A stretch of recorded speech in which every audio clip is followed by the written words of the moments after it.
Hello everybody, welcome to episode 37 of the Helluva series, Sketcheleshious Monday.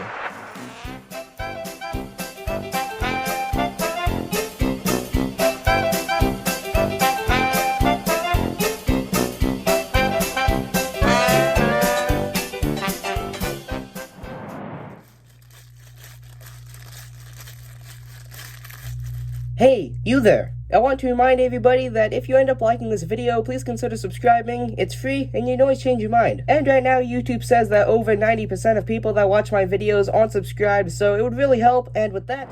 Hey, it's Joel, and welcome back to episode 37 of the Helluva series, Sketcheleshious Monday, where today I'm going to be hand-drawing a character that goes by the name of Millie from the animated Vivziepop series here on YouTube that goes by the name of Helluva Boss. Now, Millie is a character that has been featured in all 3 episodes of Helluva Boss, going all the way back to the pilot and all the way up to the most recent episode of late, which is Lululand, and I'm pretty sure she will continue to be in future episodes really consistently, as she is part of IMP, which is basically the main part of Helluva Boss, as IMP, or the Immediate Murder Professionals, is what Helluva Boss actually focuses on. But either way, today I'm going to go ahead and draw Millie based off of memory, and also for some of the more keen sort of detail parts of her, I have a couple reference photos off to my side here on my iPad. But anyway, with that being said, enough of me talking, let's go ahead and get into a time-lapse speed draw and see how Millie turns out in the end.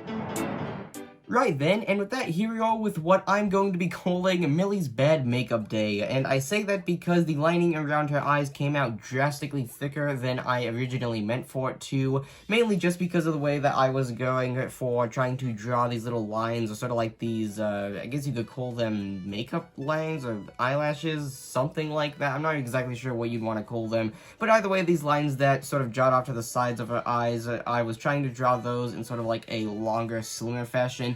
And once I ended up actually coloring these in, because if I would have left them unshaded, it just would have looked weird. That's a lesson that I've learned in the past with some other pieces of artwork. But either way, I think that it came out relatively okay looking. This is more a case of I redrew one of her eyes so many times that if I would have redrawn it too many more, it would have ended up looking a lot worse than it does right now, which is why I have some of this sort of like black smudging all over the place, just because this eraser is not really meant for drawing or anything like that. So it's not the best by any means, but I think it's relatively okay considering this is the first time that I've ever drawn Millie. But either way, a quick rundown. So obviously here we've got her hair, which was actually relatively easy to draw because this little bit up here reminded me a lot of how I actually drew Alistair's hair way back. And either way, her hair has this little flower looking mark here. It's not actually a flower. I'm pretty sure it's supposed to be a different coloration in her hair. And it may possibly be a flower. I'm not sure. And then you have her horn over here, which is I think this came out relatively good. I tried to do some form of shading up on the top just because why not? I don't really do shading much and I don't know how to properly do it anymore. But either way, I tried it a little bit there and I don't think it looks horrible, but it does look a little bit out of place considering there's no other shading on Millie at all. But anyway, as for her face here, as I'd said earlier, her eyes came out a little bit weird, but either way, they're not nearly as bad as some of the other characters that I've drawn. And then she has this little beauty mark right there off to the side, and then her hair, I added a couple little lines here and there just to show some of the sort of like, I guess, strands of hair, for lack of a better word.